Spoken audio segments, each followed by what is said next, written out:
सोलापूरमधल्या जुळे सोलापूर परिसरामधील काही नागरिकांनी मतदानावर बहिष्कार घालण्याचा इशारा दिलाय।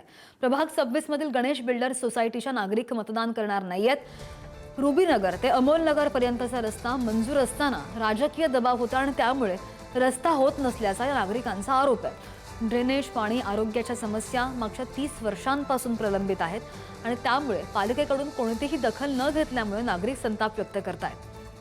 नागपूरनंतर सोलापूरमध्ये सुद्धा नागरिक रस्त्यावर उतरले। तक्रारी दाखल केलेल्या आहेत। त्यांना वाटत नाही इथून हा रस्ता करून द्यावा म्हणून। राजकीय अनास्था ही सगळी, बाकी काही नाही। हा रस्ता किती मीटरचा आहे आणि काय वाद वगैरे आहे काय? हा रस्ता 9 मीटरचा हा रस्ता आहे। या रस्त्यावरती शेजारच्या प्लॉट धारकांनी केस दाखल केली। कुठल्याही प्रकारचा मेहरबान कोर्टाचा कुठलाही स्टे नाहीये ह्या रस्त्यावरती। फक्त ते दाखवण्यासाठी, लोकांच्या डोळ्यामध्ये धूळफेक करण्यासाठी केस दाखल करायची, विड्रॉ करायची हे प्रकार चालू आहेत शेजारच्या प्लॉट धारकाचे। आणि केवळ राजकीय दबावापोटी हे सगळे प्रकार चाललेले।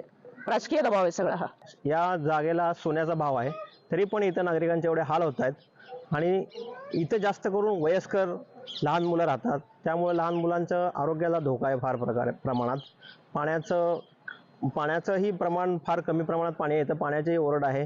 ड्रेनेजचं मात्र तुम्ही जर का पावसात जर का बघायला आलात इथं, तर तुम्हाला एवढी दुर्गंधी दिसेल इथे की तुम्ही इथं 5-10 मिनिट सुद्धा राहू शकत नाही, अशी परिस्थिती वाईट आहे।